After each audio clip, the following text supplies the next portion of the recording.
And hello, Hearts of Oak. Thanks so much for joining us once again. It's great to have the single individual, I think, who stood up for the rights of those who are vaccine harmed during his time as MP, and that is Andrew Bridgen. Andrew, thanks so much for your time as always. Thank you for inviting me on.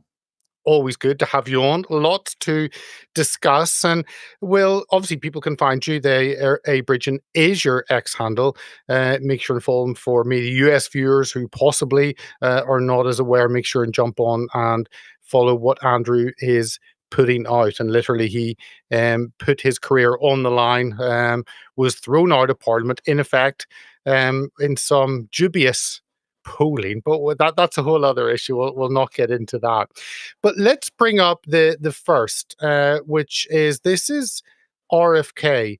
He's been doing a lot, and there maybe a couple of question marks we have of some things that are coming up, especially with Pfizer. But here's a clip from the Verse video from RFK. Our protocol was to do no treatment until you go to the hospital. Then your treatment are two things that are bound to kill you: ventilators and remdesivir. And Tony Fauci knew that remdesivir would kill you. He knew that because in 2019, he tried to use it for Ebola. 2019, he tried to use it for Ebola, and within 5 days of treatment, it gave lethal side effect to 54% of the people, and the Safety Monitoring Board ordered him to terminate the use of that drug. And he, through a phony, contrived, absolutely fraudulent study that he manipulated and orchestrated, got that drug made standard of care. It is homicide. And if you look, how does it kill people? We'll go there. It is homicide.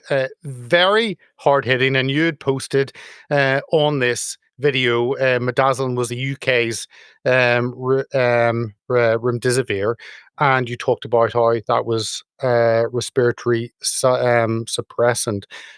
With RFK talking about that and being so strong, how do you see that here in the UK as someone who tried to call it out and yet was ignored?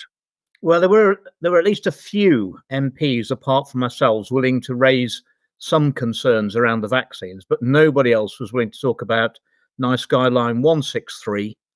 So when you were going into hospital with suspected COVID, you got one of either two treatment paths. Same as in America, you were either put on a ventilator, which 85% of people died, or if you were considered too vulnerable and elderly for a ventilator, you were put on end-of-life care, which was midazolam and morphine. That was brought in, NICE guideline 163, brought in on the 4th of April 2020 by Matt Hancock, and that was a death sentence for anybody put on it. And that's, I believe, why would you put somebody on a respiratory suppressant if you suspected they got a respiratory virus? But of course, they would all die with the symptoms that could be put down as COVID on the death certificate. So it's amazing. People are talking about the vaccines now, but no one's talking about the euthanization of tens and tens of thousands of vulnerable elderly. That's a bad one, Peter, and too hot to handle, quite honestly, at the moment. And even RFK in position at Health and Human Services, he's not talking much about remdesivir. Do you think that will come? I mean, there's a lot on his plate. He's making huge changes, and it seems to be step by step. And he seems to want to make sure that he is fully backed by the data, because he's going to be attacked from everywhere. So as long as he has everything covered, then he can say, well, this is the information, these are the stats, these are the facts, accept it. Absolutely. Well, we've got a coroner's inquiry, which I wrote to the coroner many, many years ago. The Derek Dimmock case. I've been working with the family for 3 years. The third part of the much delayed coroner's inquest is the first week in December. And the expert witness we'll be hearing will be amazing. Interestingly, in the interregnum between the last hearing and this part of the hearing, the coroner has taken NG163 from the bundle of evidence because the defence asked for it to be removed. We'll be hopefully asking for it to be put back in.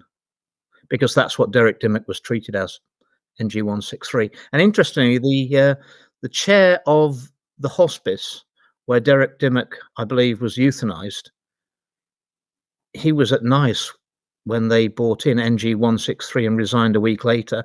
And mysteriously, this gentleman, on the first day of the first part of this inquest, he resigned as chair of the hospice. Download the Getter app right now. It's totally free. It's where I put up exclusively all of my content 24 hours a day. You want to know what Steve Bannon's thinking? Go to Getter. So don't wait. Download the Getter app now. Sign up for free and be part of the movement. It's good to touch on a number of these stories, and let me bring up always good to have you on, Andrew, and be able to play some of your many clips of you actually standing in the chamber. This clip, actually, there were other people in the chamber. I know sometimes the chamber emptied whenever you spoke because they were afraid of what you're going to say. But here's a clip here of you speaking back in, I think, January 2024. So, Gary, before I was expelled from the Conservative Party for voicing my concerns over these experimental vaccines and the harms that I believe they pull, I met with a senior member of the party who, after listening to my concerns about the vaccines and NG163, the midazolam and morphine scandal, told me quite calmly, Andrew, there is currently no political appetite for your views on the vaccines. There may well be in 20 years' time, and you're probably going to be proven right. But in the meantime, you need to bear in mind, you're taking on the most powerful vested interest in the world, with all the personal risk for you that will entail. So, Gary, I refuse to bow to that threat. And as they say, the rest is history. People have alleged that I'm spouting conspiracy theories. Well, I think it is a conspiracy. It's a conspiracy against the science. It's a conspiracy of silence. And so, Gary, it's a conspiracy against the people. And I will have none of it. Now, of course, I'm sure, Andrew, you're so happy that Reform have suddenly, I mean, they had Asim Malhotra at their conference. Maybe Nigel has seen the light. Is that true? I mean, educate our US viewers who may think that Nigel is coming to save us and actually speak out against Big Pharma. Well, when I'd exhausted every avenue of colleagues in Parliament, including the Labour Party, I went to the Labour Party and said, "You're the opposition. This is what's going on. Oppose." And they said, "We're not taking on Big Pharma, Andrew." Then I went and saw Nigel Farage in January 23, with Aaron Banks was there as well. I've known both of them for a very long time. I gave them the same hour and a half I gave the Tory grandee. And at the end, Nigel just turned around to me and said, "I'm not speaking about the vaccines, Andrew.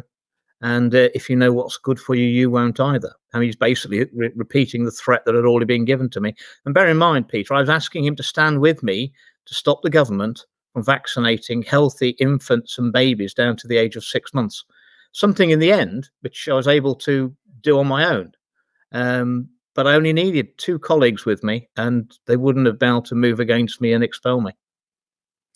Would it be fair to say, and again, to educate maybe the war room viewers, that Nigel may be a fair weather politician, and he may... Nigel rides the wind. He doesn't make the wind. Yeah. He wants to be prime minister, and you need courage to be prime minister. And in a situation, you need to stand up for the British people. What he showed me was not courage, and that's not I've known Nigel for 10 years. I know what he is. He's someone who measures the political wind and then goes with it. He doesn't make the wind, and he certainly won't sail against it if it's rough. So he's considering now that it's, well, in a way, it's a good thing. He obviously considers it's now politically safe to talk about the vaccines, which means we're making progress. No, that is true. It is changing the conversation, but I think maybe Nigel may think the best campaign tool may be just for Reform not to say anything for 4 years and just let the Labour Party continue to self-implode, and the Tories to do the same. But being seen as the best of a very bad lot is not good enough, Peter. I don't think. No, I think the British nation deserve rather better than that, and I can see that Reform will betray the people exactly as the Tories did and Labour have done in record time. And then when they the globalists turn around and say, well, we need a world government, people say, well, we've tried everything else. They're all rubbish. So we've got nothing to lose. We might as well have. The people have never had a government that's been working for them for a very, very long time. No, I want a party that I can vote for because they are for something as opposed to because they are not the other one or slightly better. I want to touch on autism, and it was again. This is something that RFK said he would bring out, and I saw one of your clips, Andrew Wakefield, basically being vindicated, all his work. But this is about Tylenol, and they knew about autism link concerns and buried it for 7 years. This letter goes back to 2018, and their own lead epidemiologist admitted that the weight of evidence is starting to feel heavy to me. She acknowledged that research was pointing towards a link between Tylenol and autism, but instead of launching their own study, she worried that doing so might actually confirm the connection, and that wouldn't be good for your bottom line. What the whole discussion back from Andrew Wakefield talking about a possible link between MMR and this, and yet no one has come up with anything, and it seems as though we've needed RFK to actually spend months to go through the data and begin to expose. Yet I don't know if the head of Telenol has yet been arrested or charged or anything yet. What are your thoughts around this? Well, it's about time that big pharma were held to account. The problem is, Peter, it's a $3 trillion business in America, equally large in the UK. I think AstraZeneca now was about the largest company on the stock market. I mean, these people have got huge lobbying power. And we've seen time and time again RFK being cross-examined in either the Senate or Congress by elected representatives who have got massive declarations of millions of dollars of donations from big pharma. There's far too much money in politics, and certainly in American politics, and it's very, very unhealthy, as we've seen. But I think the link between Tylenol and autism is the vaccines, and then the baby gets a fever, then they're given paracetamol in some form or other, which is Tylenol in America, and then it's the link is to autism. Now that's going to take a bit of sorting out, but I think RFK is on it, and the sooner it comes out, the better. I mean, we haven't. It's about 1 in 12 for boys in America now, and about 1 in 30 for girls. I think that the blood-brain barrier is slightly thicker in females, they say, and it gives them more protection. But I mean, 1 in 12 boys is something's going on, and obviously, we've had a conspiracy of silence around this, as we've had about so many other medical malpractice and disasters, really. Yeah, and we'll see what other evidence comes out, whatever other drugs comes out. It seems that RFK is maybe the only politician that isn't taking money from big pharma. I'm sure they've offered it to him. I really hope he's keeping himself very, very safe, because I imagine on the hit list he's second only to Trump. Well, he's certainly the fittest health secretary I think America had for a long time. So at least health wise, he's fit. No, but you're right. He's an enemy of the state, 100%.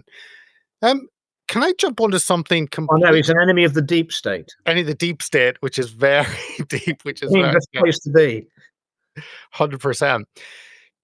This story is completely separate, different. This is the digital ID. And even I was on a couple of US programs the other day, and they wanted to know about this. And this shows the wonderful response of the government to the will of the people. Do not introduce digital ID cards and e-petition, where you can have a debate in Parliament. 2.7 million signatures, and the government responded, their first line, we will introduce a digital ID within this Parliament. That is one of the worst statements I've seen for the government for a long time. It is 2 fingers to any concern that you may have. We will do it, and screw your thoughts. I mean, have we ever seen this level of support for an e-petition and this dismissive response from a government? I don't think we ever have had so much public support for an e-petition. I And it's suspect, been in weeks, hasn't it? yes, it's got a long time to run, and it will have, it'll get well over 3 million signatures. It'll go to the government's, the Parliament's um, debates committee, whether that actually will trigger a debate, but it'll undoubtedly be a debate in Westminster Hall where they always are, probably for 90 minutes, possibly 3 hours. And it won't. They'll make sure there's another big debate on at the same time in the main chambers, so that MPs won't go to it. I mean, that's the normal practice of the Whip's office for scheduling those sort of debates, uncomfortable debates, if they decide to have one at all. Because, of course, we had about, I think, well over 100,000 people signed a debate calling on us to withdraw from the World Health Organization treaty.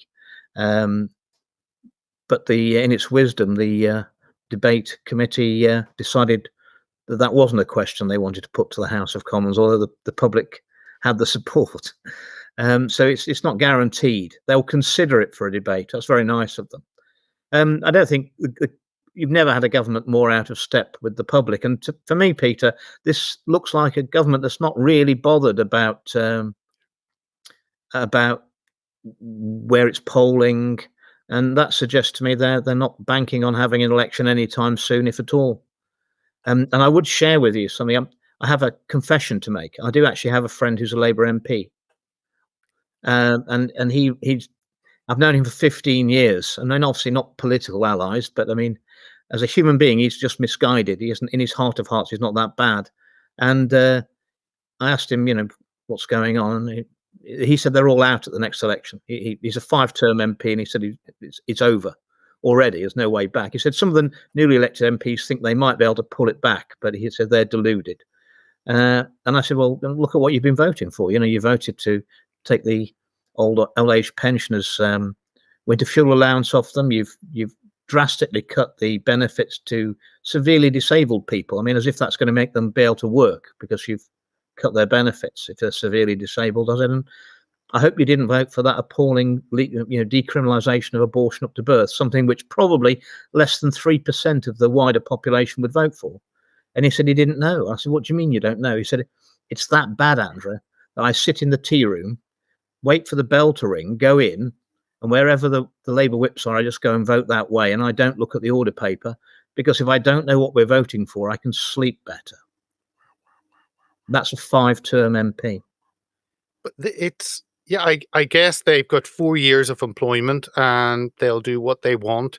Not only the Labour MPs, but the Tories are going to be decimated. And I guess you just don't give a damn anymore. It's a dangerous place for Britain to be in, isn't it? 4 years of MPs not giving a damn.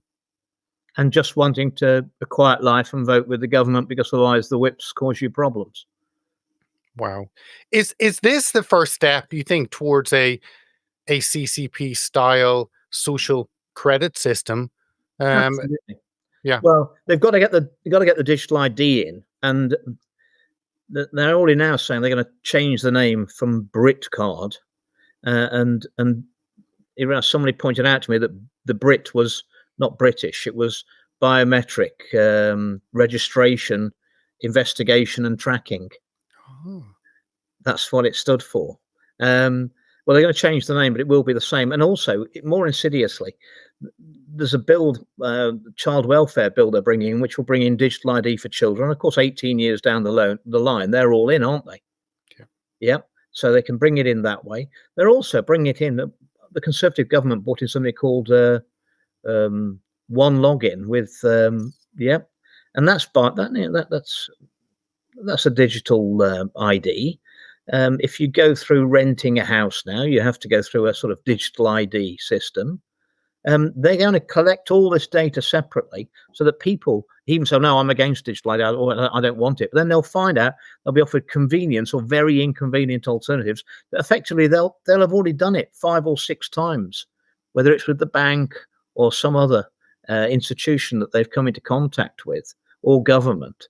And then it's only a matter of pulling all the data together. That'll be the final thing. So we've got to be very vigilant. And of course, as soon as they've got most of people onto digital ID, then if the banking crash comes, then it's very easy then to move across to a central bank digital currency, and they'll have such control over us that I mean, you won't need to put walls up around 15-minute cities. They'll just program your card so your card doesn't work 15 minutes away from where you're based. No need for walls. Your money won't work. And it's so important we stand on this issue, because if we stop the digital ID, then there's no carbon allowance or any of that. All of that falls for the globalists. And also, we'll be giving away freedoms, the freedoms of future generations of our nation yet unborn. And that freedom's not ours to give away. And those future generations will never realise the freedoms that they should have had. And that's unforgivable. That won't be happening in my name, I promise you. No, and I think the way they'll push it through, which they've talked about, is you don't have this, you don't get a job. So literally they try and force you. They may say that, okay, you can't access public services. You can't use public services. Well, my response to that is, well, if I can't access public services, then I'm not paying taxes. Yeah. I'm out. You wouldn't pay money to a business that you were banned from, would you? No, that has to be the response. If we can't participate, then we don't pay for the system. Exactly. Completely. There, again, another topic. Just days ago, we had this awful attack on a synagogue up in Manchester, northwest England, and this was this was from I think the Daily Telegraph. He was Islamic terrorist pictured. Manchester synagogue terrorist was suspected suicide belt who killed at least 2 people before being shot by police, and he is the name that connects to this, which is jihad. Literally, any parent who calls their child jihad, I think that should be a alarm bells going in the head. But I can tell we've had tension with the Jewish community. They've seen these huge demonstrations happening. Some of it has been legit concern of how people have been treating Gaza. Some of it has gone well over to utter hatred against Jews. It's maybe surprising that actually something like this hasn't happened sooner. Well, I've got friends who are Jewish, and I've spoken to the Jewish community many, many times while I've been an MP. And a lot of Jewish families actually have either left the UK or considering leaving the UK because they don't feel safe here anymore. And if we're letting in hundreds of thousands of undocumented males of fighting age, I'm not surprised. British people don't feel safe either, do they? They're not safe. The first duty of every government is to protect the public. In what way are they protecting the public? And we've had consecutive governments pledge to smash the gangs who are getting these people across here on the boats. Well, Peter, the only gang they've actually smashed in all these years was a gang who were smuggling people back to France, who didn't want to be here anymore. They smashed them, and they've gone to prison. I produced a video that was handed to me a few months ago. I put that out on social media. That got millions of views, and that clearly showed Home Office officials loading dinghies onto lorries. They weren't even deflating them, and they were going back on the ferry back across to France. I put it to you that they were being reused. There's no other excuse for it. I remember watching that powerful video to show the collusion of the state with these people traffickers. Well, if you got hold of the boats, if I got hold of the boats and I said, Andrew, get this sorted, I'd have that boat in a lab, analysed by scientists. We'd find out exactly where it was made, exactly who supplied the materials. We'd go back to those people. We'd find out who they're selling them to and who they're selling them to, and you'd have it stopped. Or you'd have a couple of infiltrators going across there and pretending to be illegal migrants with some money and find out who they were paying, and people would be arrested within weeks. Yeah, it is simple. There is a solution. But of course, the government don't want to... There's a solution, but there's no will, is there? No, not at all. But the government, I mean, successive governments, the Uni Party, haven't wanted to smash the people trafficking gangs. And here's another one. They also haven't wanted to smash the grooming gangs. Another one that the politicians pay lip service to. And this is, you posted this about Tommy Robinson.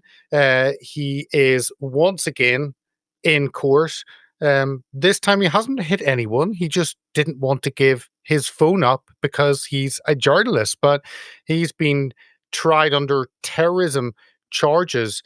And he says at the end, if they can do this to me, they can do it to anyone. And Tommy has the support of Elon Musk, which takes him so wide, and yet the state don't seem to give a damn. But it's frightening. Terrorism charges just because the government have the right to demand all of your devices, even though they don't have to prove anything. And it's a dangerous situation we have, especially for journalists, isn't it? Well, under Section 7, once you're arrested under Section 7 of the Terrorism Act, you have to answer every question. And if it's a criminal offence not to answer a question.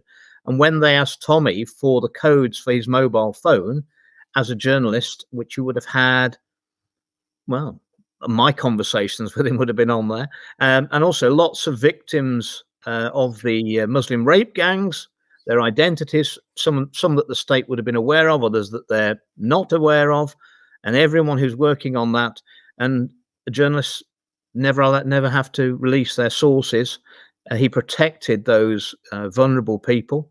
And for that, the state are going to, and if you apply the law as it's written, he's guilty.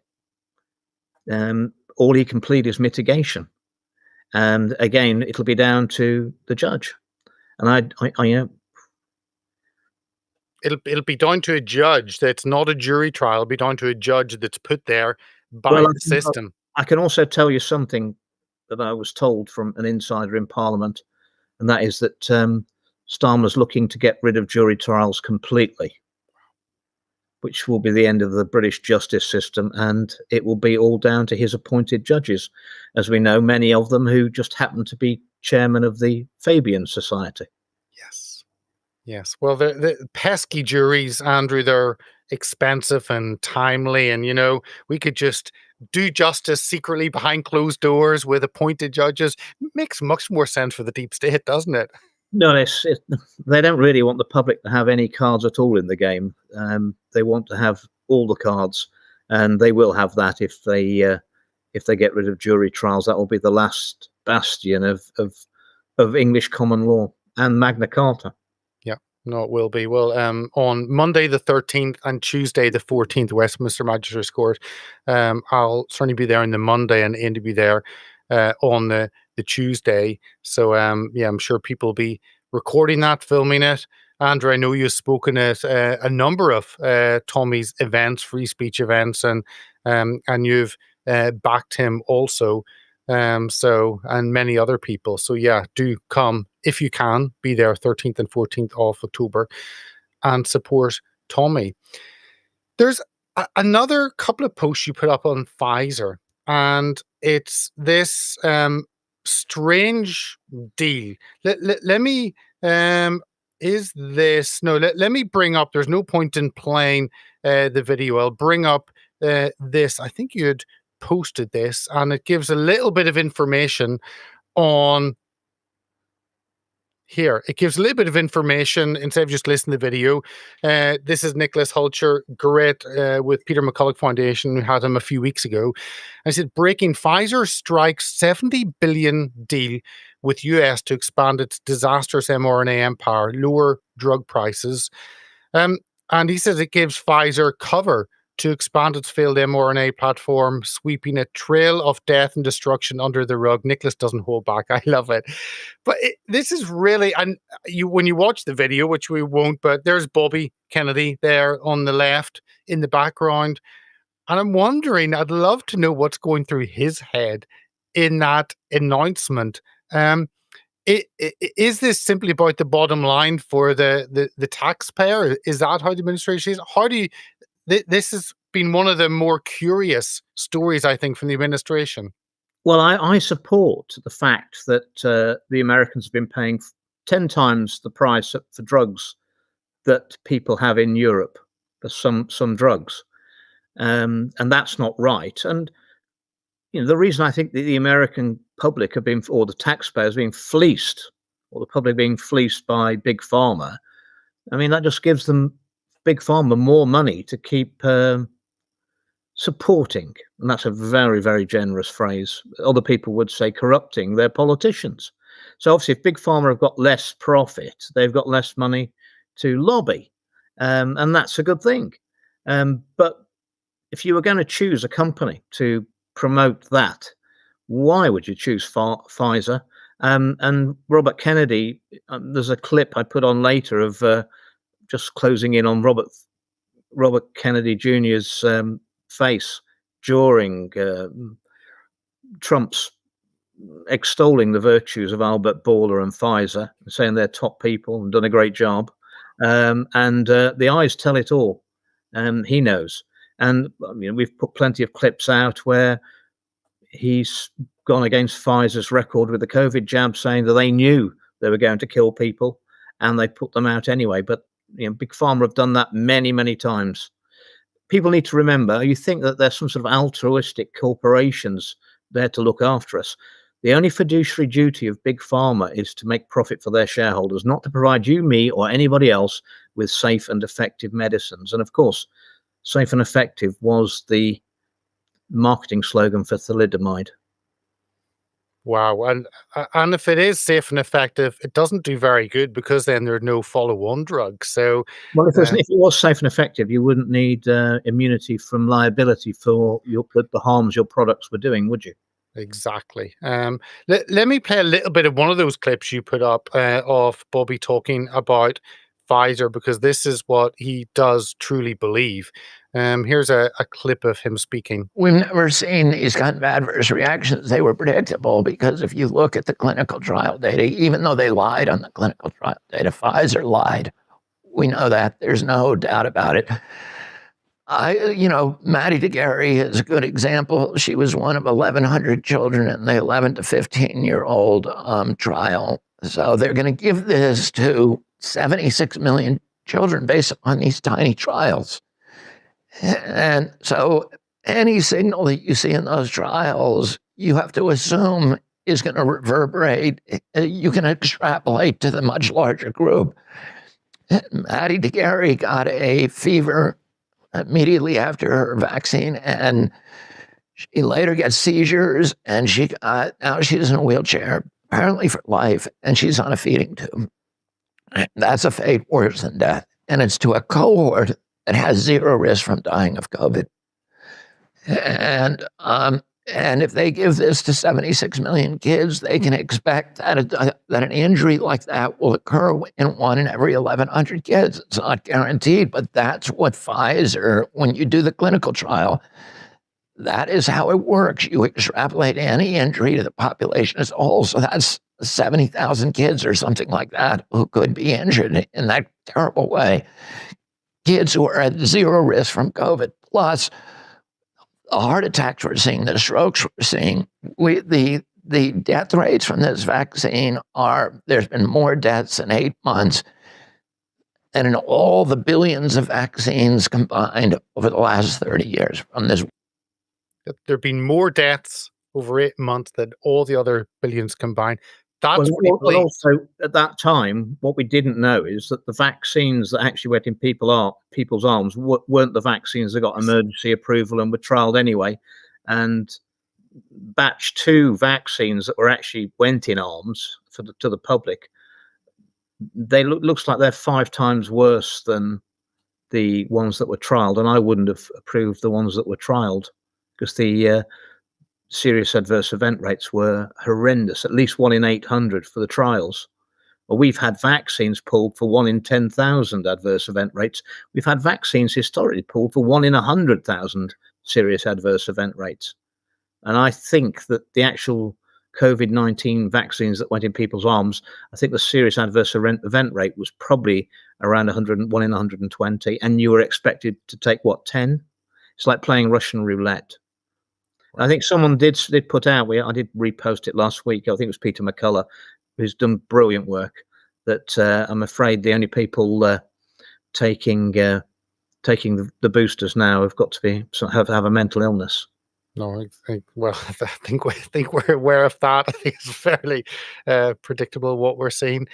And there's this story about risk of cancer. I think this was a Daily Mail post you'd put up. COVID vaccines might raise the risk of cancer. Contentious study claims as it links jabs to 6 forms of disease, including breast and prostate.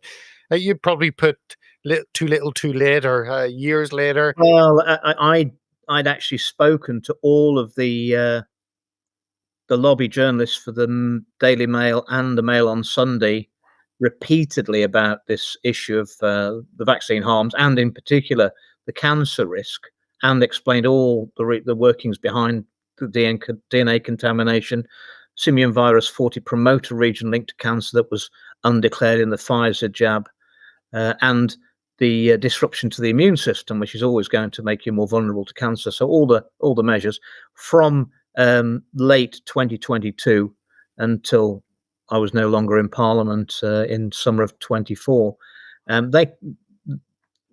They're again moving their position. I think they know that it's coming out now, probably before Christmas, and that they want to try and save something for themselves. But they've really let the public down as badly as the politicians have. No, they have. Well, yeah. Cancer is, Which is why you've got so many viewers, because you're asking the questions that they won't ask. Yes. That's why the whole kerfuffle, let's say, of Asim Malhotra speaking at the Reform Conference and talking about cancer and cancer risk in rural family. He knows how to get a headline, and I think he quoted a good friend of mine, Professor Angus Dalgleish, who's probably wanted, and the reason he could speak out, and he was very clear about it. He said, "Look, I'm retired now. I've paid for my house. I can afford to suffer the brickbats of telling the truth. And it should never be like that in science, politics, or the media. You shouldn't be attacked for telling the unpalatable truth, especially in the House of Commons, where we're supposed to speak without fear or favour. Well, I was offered bribes of anything I wanted in the world in 2022 to shut up. And then I was threatened." Well, we've touched on some of the evil individuals. Here's another one. President Trump. We'll not talk about President Trump's deal in Gaza. Here is a name that popped up that sends shivers down the spine of any normal Brit. And we'll have a board, and one of the people that wants to be on the board is the UK former Prime Minister, Tony Blair. Good man, very good man. And some others. And they'll be named over the next few days. Tony Blair, that's a revelation. I mean, some things Trump obviously doesn't get right. That was one of them. Blair is a good man. Maybe it's another Tony Blair. I don't know. If you remember, Tony Blair was in the quartet of the Middle East Peace group, and he was sacked from that. I don't know exactly why he was sacked from that, but he was sacked from that. I think it was about 2018. And he said Tony Blair wants to be involved in it. Well, Tony Blair's involved in a lot, isn't he? He's involved in the digital ID. There's a great thought that he's the power behind Keir Starmer. He's his World Economic Forum handler. So, yeah, I mean, if anyone can think of anything, any influence that Tony Blair had on our nation that was positive, I think a real government working for the people, the first thing they should probably do is the Great Repeal Act and repeal everything that Tony Blair did. And what he did to the judiciary has led us to this disastrous position we're in now. Yeah, anything that Tony Blair decided was a good law probably is not a good law. That's a simple rule of thumb. It's not got a great track record in the Middle East with his illegal war in Iraq, where millions of Iraqis died on those weapons of mass destruction that weren't there. But he's made good money from his Faith Foundation, I'm sure. But of course, I mean, Nigel thinks that Tony Blair's a great man because if you remember, he wanted him to be the vaccine czar. Oh my, oh my. Oh my goodness. Right, let's finish on the mayor of London, which thank God President Trump does realize is an awful individual. But it is this really interesting, and I hadn't seen this, but the whole issue of Freemasonry and the Met Police discussing it and saying, actually, if you're in the police, you should have to declare that you're a Freemason, which would make the whole purpose of Freemasonry just collapse because it would no longer be secret. You put up London Mayor Sadiq Khan stated that Met police officers having to declare they're members of the Freemasons is a violation of their human rights. But everyone else has been forcing the digital ID is fine. Khan is the vice president of the Fabian Society. Is he also a Freemason?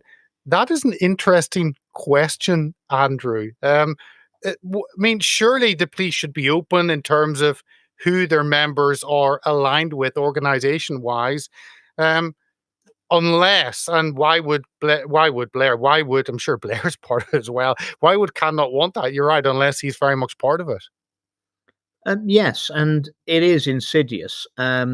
Apparently, in the Freemasons, at every level, they have to swear allegiance to their brothers in the Freemasons, and clear that's a conflict of interest for the police if they were to, be investigating one of their fellow members of the Freemasons. And I can remember probably going back now, probably 8 or 9 years, a policeman in Parliament came to see me. And he said, "Can you help me?" He said, "I'm on disciplinary, and this is what I've got from my superior." And he said, "And they've told me that I'm the only member of the shift who's not lodged up. And if I were to be lodged up, they could make this disciplinary go away." And I wrote a letter to his superior telling him what I'd been told, and that was unacceptable, and stopped all that. But I mean, within a couple of years, they got that officer and they basically made him an offer he couldn't refuse to get him out. So there's something going on, and it's unhealthy. And the public deserve transparency. It should be a declaration. I don't think any public sector worker really wants to be involved in the Freemasons, and if they are, it needs to be declared. Yeah, it is it's a rabbit hole I didn't believe initially, and then you begin to look into it and you realize the tentacles are there in every part of society. I found out Keith Vowers was a member of the Freemasons, and he was attending the lodge in central London. Apparently, it was attended by all the senior police officers. And now I'm not surprised then that when I had the bona fide evidence of him conspiracy to supply a controlled substance to his rent boys, that he was let off. His washing machine repair specialist, I think you mean. He was an industrial washing machine salesman, apparently. Apparently his name was Jim Daz. Wow, it's a huge area. But Andrew, I really do appreciate your time. Thank you so much for joining us. Always so many stories. I think all from your feed, so it gives people an idea of what you put out if they're not following you already. But really appreciate your time, Andrew. Thank you. Thank you for having me on, Peter. I look forward to speaking to you again. I'm sure there'll be plenty happening next week and the week after as well.